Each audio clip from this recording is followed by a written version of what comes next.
Mas antes de detalhar quais as principais características de uma atividade típica, a gente precisa deixar claro algumas coisas. Primeiro, é o seguinte, nós estamos falando de teletrabalho no serviço público. Isso significa, até agora, que exige uma condição que se produza um resultado. Afinal de contas, o teletrabalho no serviço público ainda não pode ser exercido na forma de controle por horário, e sim por produtividade. Então, ok, esclarecido isso e com base nisso, a pergunta é, sua unidade, seção, atividade produz resultados, entregas, produtos? Mas para ficar mais fácil de responder para a sua atividade, tem um exercício aqui que vale a pena fazer e vai te ajudar a identificar se a sua atividade produz resultados quantificáveis.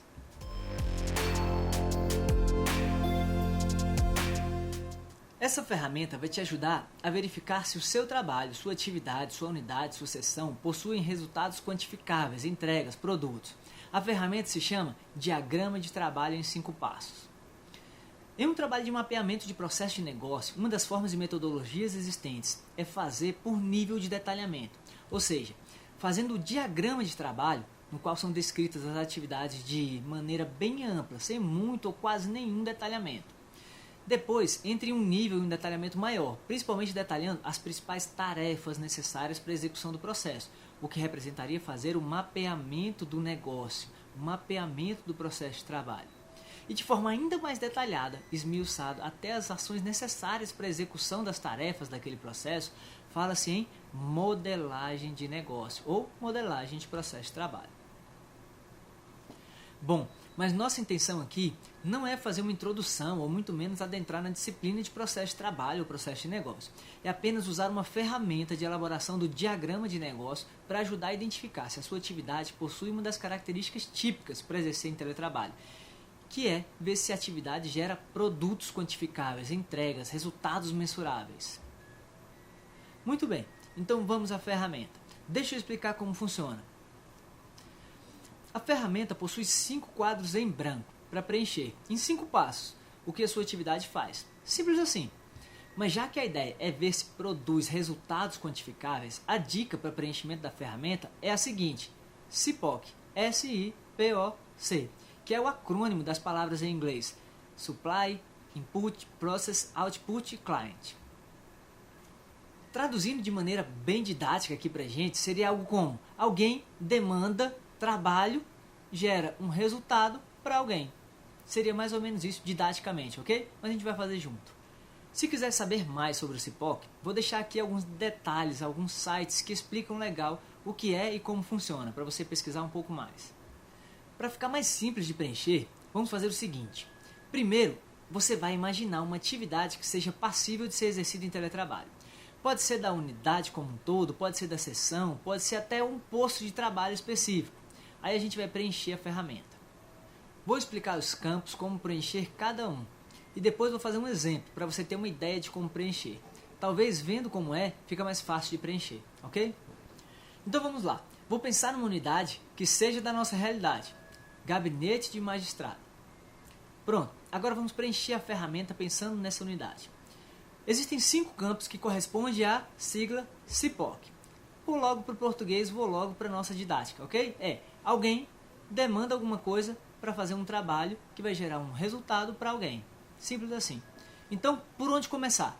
A dica é a seguinte: começar pelo meio, tá? Então, isso mesmo. Vamos começar colocando o que a unidade faz. Elabora decisões, despachos, expedientes diversos para a solução do processo judicial. É isso. Esse vai ser o conteúdo do terceiro quadro, o quadro do meio. Agora, para fazer essa atividade, a unidade precisa ser acionada, precisa ser demandada. Nesse caso, precisa estar com um processo ou a petição judicial, então ela tem que receber alguma coisa. O quê? O que essa unidade recebe? Processo judicial, petição judicial, por vários meios, físico, eletrônico. Esse vai ser o nosso segundo quadro, ok? Preenche lá. Processo judicial, petição judicial, por vários meios, físico, eletrônico, ok? Simples assim. Mas essa demanda não vai para lá sozinha. Alguém tem que fazer isso. Quem? Aí a gente vai para o primeiro quadro, que é o alguém. É responder quem é o fornecedor disso, quem fornece esse insumo, tá? No nosso caso aqui vai ser o jurisdicionado, a secretaria, o cartório, ok? Essas são as pessoas que enviam as demandas para o gabinete, certo? Podem existir outras, mas vou colocar as mais comuns. Afinal, o diagrama não requer muito detalhe, lembra? Muito bem, agora só falta preencher os 2 últimos quadros. Até agora já identificamos quem manda o que para a unidade fazer o trabalho dela. Mas quem recebe esse trabalho da unidade? Ou seja, quem é o cliente dessa demanda, dessa unidade? Nesse caso, quem recebe o produto dessa atividade do gabinete é quem? O próprio jurisdicionado, a secretaria, o cartório. Esse, então, será o nosso 5º quadro.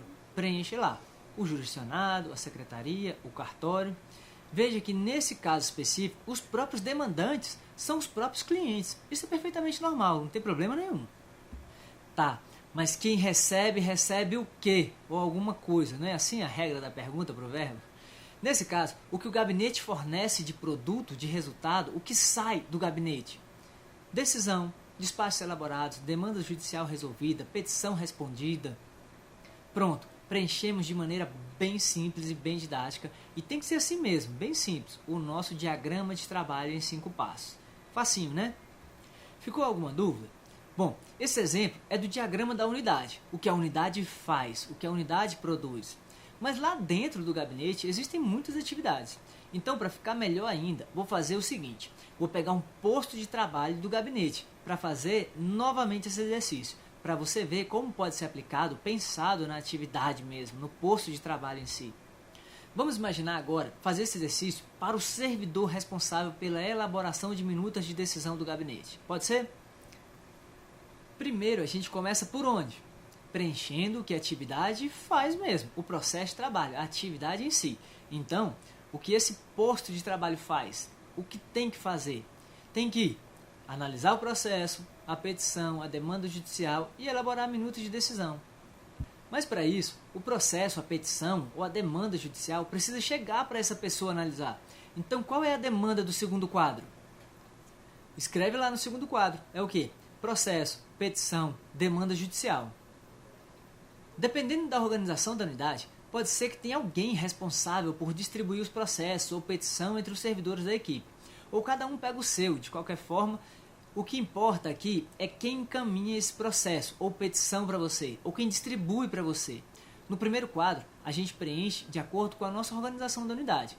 Pode ser o magistrado, o servidor responsável pela triagem, a unidade anterior. E o que sai de produto do trabalho depois de passar por esse servidor? O que acontece? Acontece o quê? Sai uma minuta de decisão elaborada para revisão ou assinatura. Agora, sai uma minuta de decisão elaborada para revisão ou assinatura para quem? Para o magistrado. Simples assim. Preenchemos rapidinho os nossos 5 passos, o nosso diagrama de trabalho em 5 passos da atividade do posto de trabalho, elaboração de minutas no gabinete. Se você quiser mais um exemplo, vou fazer esse aqui, com uma atividade que não é tão óbvia assim quanto a atividade de gabinete. Vou fazer simulando uma atividade de um posto de trabalho da unidade que cuida dos processos de eventos de capacitação da Escola de Formação Judicial. Geralmente, a realização desses eventos é atribuída a uma pessoa, a um servidor ou servidora que será responsável por cuidar de todos os passos para a realização dessa capacitação. Então, perdoem a forma genérica com a qual eu vou simular aqui, é porque eu não conheço tão a fundo assim a execução dessa atividade. Mas como o diagrama é para ser simples mesmo, é para ser sem detalhes, vamos lá. Para o posto de trabalho, coordenação de curso de capacitação. A primeira coisa que a gente faz é preencher o processo, ou seja, o que o posto de trabalho faz, o que a pessoa tem que fazer. Tem que fazer o quê? Análise, instrução, acompanhamento, gerenciamento das atividades necessárias para a realização do evento de capacitação. Agora, de onde vem esse curso? Geralmente vem de uma programação já planejada para o ano, ou ainda pode surgir de uma demanda, de algum pedido, de alguma ordem, de algum magistrado, de alguma autoridade. De qualquer forma, há uma previsão ou solicitação de realização de um evento de capacitação. Então, no 2º quadro a gente preenche. É uma demanda, por memorando, por processo administrativo, pelo SEI, para a realização do curso. Quem solicitou? Dependendo do caso, pode ter vindo do próprio planejamento anual, ou então de alguma autoridade ou unidade do tribunal. Então, no primeiro quadro fica planejamento anual, ou autoridade, unidade, pode colocar até todas, não tem problema nenhum, ok? o nosso diagrama aqui é para ele ser simples mesmo, ser rápido, ser prático da gente fazer. Mas no final das contas, o que é que esse posto de trabalho produz? Qual é o resultado dele? O que precisa passar por essa pessoa? Para produzir o quê? Simples. Evento de capacitação realizado. Simples assim. E para quem é esse evento de capacitação realizado? Quem é o cliente? São os usuários público-alvo desse curso. Facinho, né? E legal, né? De forma bem básica, é isso. É lógico que existe um mundo de coisas e atividades que precisam ser feitas para um curso ser realizado. É trabalho que não acaba mais. Mas isso nós vamos detalhar em outro momento, ok? Agora é sua vez. Certo. E agora? Já consegue preencher o diagrama de trabalho em 5 passos da sua unidade, da sua seção, do posto de trabalho? Vai uma dica. Pega uma atividade que você acredita que seja passível de ser exercida em teletrabalho. Às vezes a unidade pode não ter essa característica, mas um posto de trabalho específico, sim. Qual é o objetivo por trás da ferramenta? Além de ajudar a ver de maneira holística a atividade ou unidade, o principal objetivo voltado para o nosso curso aqui de teletrabalho é identificar as atividades que produzam resultados, entregas, produtos. Ou seja, o quadro 4 é o que mais interessa para a gente. É isso que a gente quer ver aqui, ok? Se a nossa atividade, se a nossa seção, se a nossa unidade produz resultados. Por isso, pode ser que sua unidade faça várias coisas. Chamamos isso de vários macroprocessos. Então, você pode pegar e fazer o exercício com apenas uma dessas principais atividades da unidade. Se a unidade ou seção não tem atividades que se encaixam nesse exercício, identifique um posto de trabalho, uma atividade exercida por uma pessoa ou por um grupo de pessoas.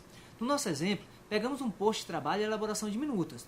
Todos sabemos que na atividade de gabinete são realizadas várias coisas, por várias pessoas, mas pegamos apenas uma delas. Bom, é isso. Agora é sua vez. Se de todo modo não conseguir identificar na sua atividade, na sua unidade, na sua seção ou um posto de trabalho específico, para facilitar o andamento do curso, pode preencher de outra unidade, não tem problema nenhum, ou um outro posto de trabalho que não seja o seu tipicamente, ok? Sem problema. O importante é exercitar para fixar ainda mais o conhecimento. Combinado?